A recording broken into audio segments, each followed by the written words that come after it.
Hello, welcome to another daily devotional reading of Inspired Evidence, book written by Bruce Malone and Vett. This reading is inspired by botany. The sheer number of varieties of plants staggers the imagination.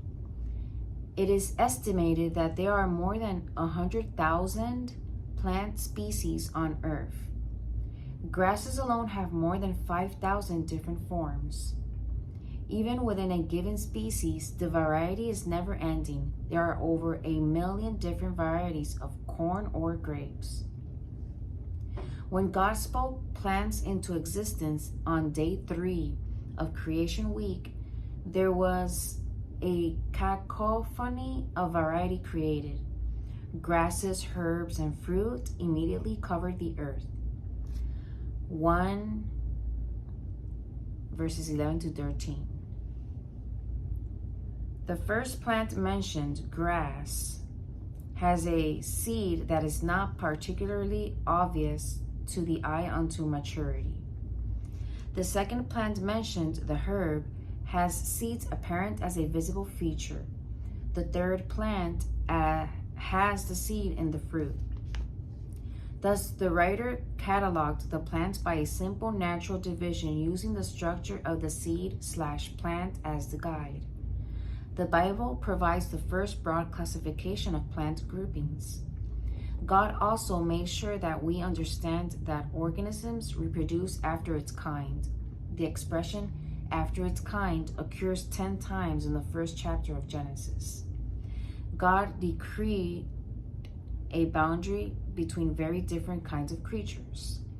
There can be change within a kind, but to change one type of plant or animal into a completely different kind is simply impossible. The study of genetics has shown this to be absolutely true.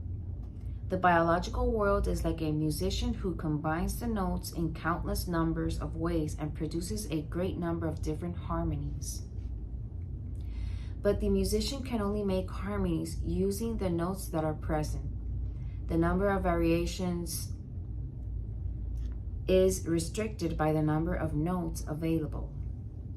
In like manner, the variety produced in a given kind is limited by the number of possible combinations of genes available. That concludes the reading, but as always, there is a Bible verse. Genesis 1, verses 11-13. And God said, let the earth bring forth grass, the herb yielding seed, and the fruit tree yielding fruit after his kind. And the evening and morning were the third day. Yeah, so oh my gosh, I just finished reading the book.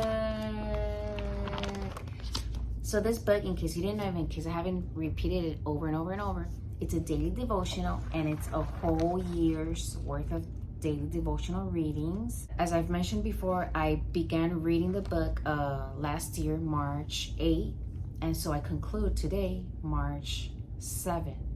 Whole book as a playlist section, the playlist called Inspired Evidence. So the authors are Julie Von Vett and Bruce Malone. They are scientists. He's a chemist and she is an archaeologist, I believe.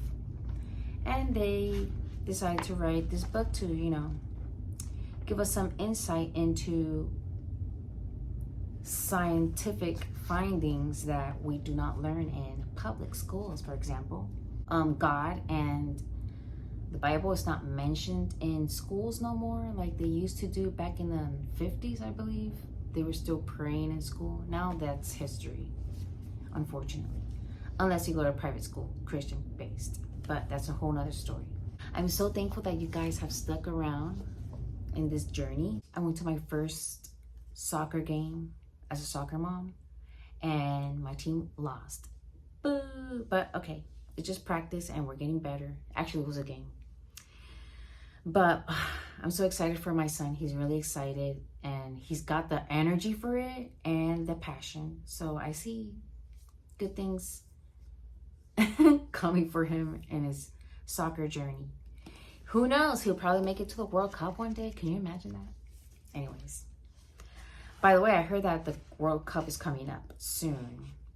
I remember the first time, and I think the only time I watched the World Cup was when I was a little girl, like 12 years old, 1994.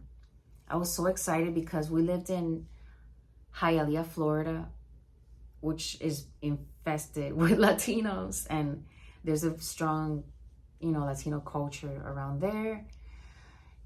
So yeah, everybody was pumped up, wanting to watch those games, and yeah, I got my parents to buy me a t-shirt that said World Cup with a little dog kicking a soccer ball.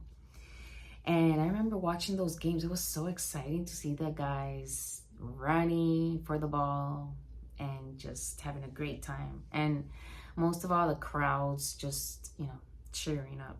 Like the Super Bowl, sort of, but even better, in my opinion. No offense. God bless you. Bye.